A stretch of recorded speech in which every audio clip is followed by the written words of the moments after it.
Across the UK, on DAB digital radio, online and on your smart speaker. This is Times Radio, the voice of the Times. Good morning, it's 5 o'clock on Tuesday the 25th of March, and this is Martin Williams in for Rosie Wright on Times Radio Early Breakfast. I've got everything you need to know as things get moving this morning. Flip through the day's headlines, coming up with broadcaster and lawyer Andrew Eborn. This is Times Radio. First, though, let's take a quick look through the papers. Plenty to get through. Andrew Eborn is here, broadcaster and lawyer. Morning, Andrew. Good morning, Martin. Always a pleasure to join you. Great. Well, let's start, shall we, with the Times front page. Why not? And these warnings from the Bank of England here, which is going to be not great news, I would say, for Rachel Reeves ahead of her spring statement tomorrow. Just take me through what Andrew Bailey has been saying from the Bank of England.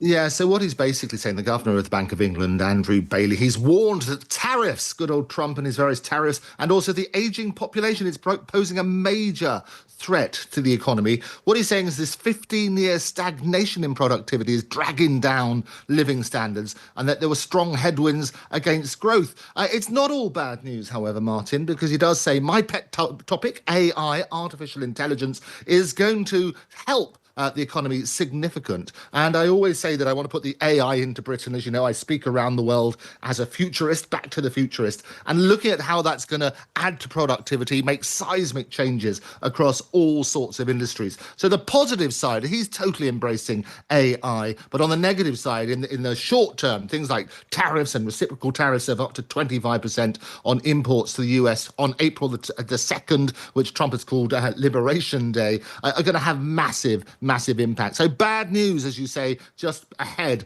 of Rachel Reeves' her interesting statement. You can answer this question then, Andrew, as a big sort of proponent of AI, because I sometimes wonder, we hear nothing but AI this, AI that, AI is gonna save us, and it's gonna be. Are we over-egging the pudding a bit on AI? Surely it's not the answer to every question that we've ever posed. Well, you say that. I mean, AI has actually been around since the 1950s, but now, as you say, AI is Wasn't it just everything. called intelligence then? Well, I think that's probably it. So we need a bit more of that, don't we? I always say that AI is our greatest human achievement, but also potentially the biggest existential threat. And what I do, Martin, as you know, is speak around the world about those opportunities, helping companies to embrace it and to understand it, but also to be aware that AI is going to revolutionize everything, every aspect. It's introducing efficiencies. It's helping solve problems in the medicine world, finding cures for diseases we thought could never be curable. So it's really positive. I also have Elon Musk, Elon's father, on my show virtually every day, talking about those seismic changes. And we look at all the different businesses and all the different areas of industry where we can do that. And I think if you look at this and you understand what is possible, then I think it's really exciting times. And this day and age when every day we're being polluted with bad news, AI is undoubtedly one of those great stories. Let's flick across here to it's the front page of the Telegraph today. This is a story in the Sun as well, and it concerns the plumbing tycoon Charlie Mullins. What do you know about this story? Because there's talk of threats to remove his OBE. He's calling those politically motivated. What are you reading? Well, I can tell you I'm not just reading. This is the story that broke on the Andrew Eborn show yesterday. I had Charlie, a very tearful Charlie Mullins, telling me what's happening. And basically, he was awarded the OBE for services to business in 2019. He has been threatened that they may take it away because he's been told he's brought it into disrepute.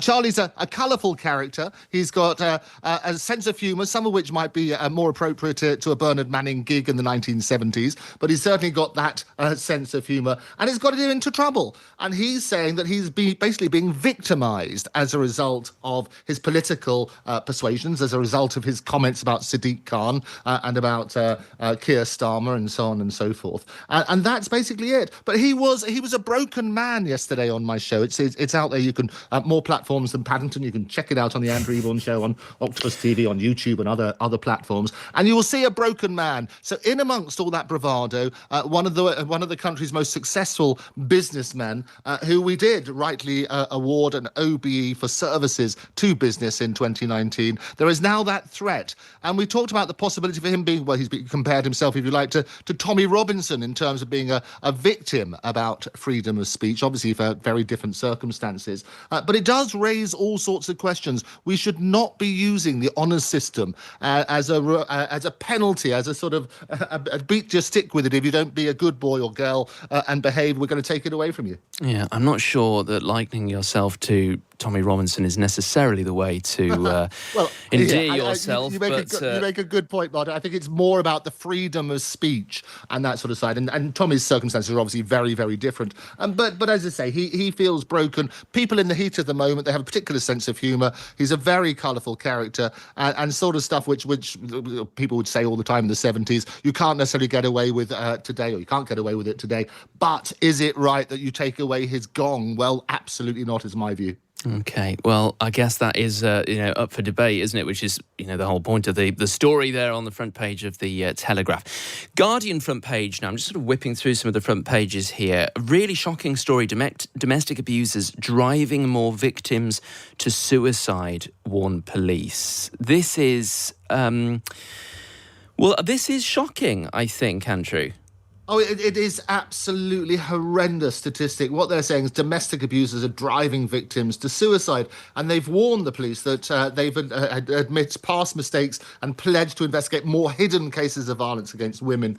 What happened? There were 1,012 domestic abuse-related deaths recorded in the past 4 years, and they were described as a grim milestone. Obviously, any death, any domestic abuse is absolutely appalling. So we need to work out what's actually happening and how we can basically ensure that these things are dealt with much, much earlier, so we avoid these things. But what they're saying, of the 262 domestic abuse-related deaths recording in England and Wales between the start of April 2023 and the end of March last year, 98 were classified as what's called suspected victim suicide following domestic abuse. It's appalling, absolutely appalling story, and we need to make sure it is addressed.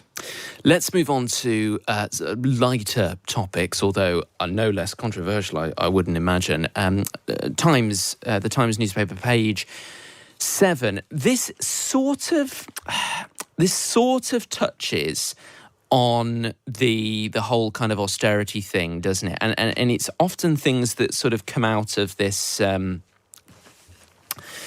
I don't know, drive to cut and ways to sort of penny pinch. And then you sort of hear stories like this. This is come from the chief of Dartmoor, one of our national parks, of course. Squeeze may force national parks to charge. Now, how on earth you would ever implement a charge to a national park, I've absolutely no idea. What are you going to do, sort of put up toll booths? And well, they do. I think that's the principle, isn't it? These things are huge. They're so big. I don't know where you do it. I know. But this is the one.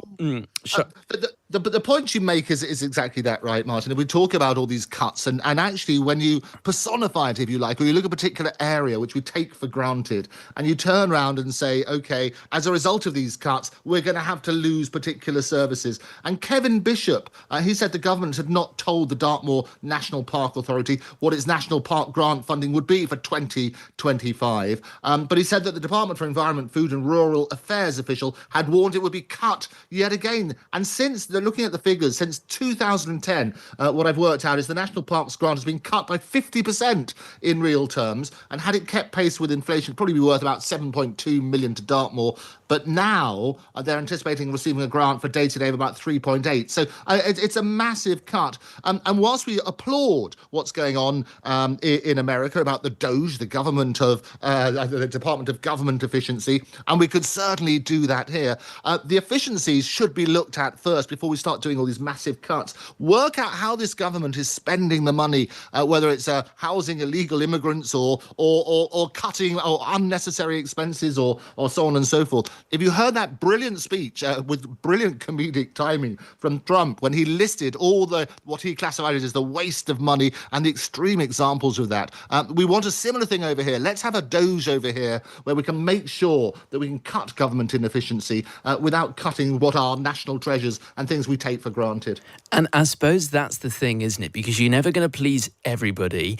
People don't like the idea of their hard-earned tax money going to waste, but then what is waste is extremely subjective, and people might argue that spending money on national parks is less important than spending money on, I don't know, fixing roads or, whatever it might absolutely. be. You talk about potholes, all the things. I think the thing, I make this point all the time, Martin, is that the great British public, they're much more intelligent than we give them credit for.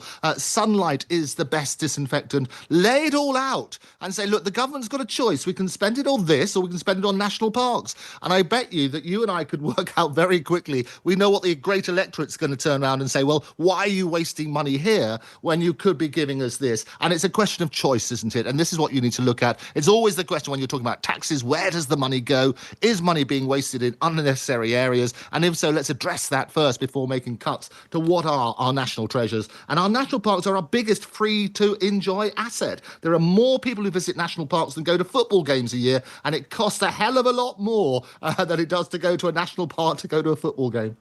Let's just talk about one more story, and this is on the front page this morning. This is how exciting this is. What a fun thing this is. Sound advice for anyone unlucky in love or work. And I'm just going to read the first bit of this this story here because I think this is fascinating. If you're looking for love, looking for work, looking to fiddle your insurance, or just looking to impress colleagues, Brian Scholl has some advice for those attempting to do so over Zoom. I don't know how many of those things you would do over Zoom, but anyway, you may want to consider how much a cheap microphone may really be costing you. And this is because research shows your desirability, hireability, and credibility is influenced by how you sound over the internet. Oh, it's absolutely right. And in this day and age, we're all Zoomed, as they would say in Dad's Army, if you did the 2025 version. And it was his Yale University's psychology department. They came up with these findings, noticing that as soon as COVID hit, all of our faculty meetings moved online. And he talked about one colleague in particular, who was a very close colleague. But as soon as they heard him on his tinny microphone, he lost that sound of authority. So listing how people speak, how people sound, is incredibly powerful. And they recruited, actually, it's quite a big survey, 5,000 listeners, and they played them recordings of people in different contexts. Some were looking for a date. I wonder what they were doing there. Some were hired, and some to be believed in terms of political statements or things like that, and how convincing people might be. They talk about evaluating, for example, car insurance claims. And what they said is the higher quality the microphone that you use, the person making it was judged to be of a higher quality too. Well, I can hear you crystal clear, Andrew. Which maybe says something, doesn't it? Thank you so much. Brilliant to speak to you this morning. Great to have you on. Andrew Eborn, broadcaster and lawyer, just flicking through the papers. Across the UK, on DAB, online and on your smart speaker. This is Times Radio.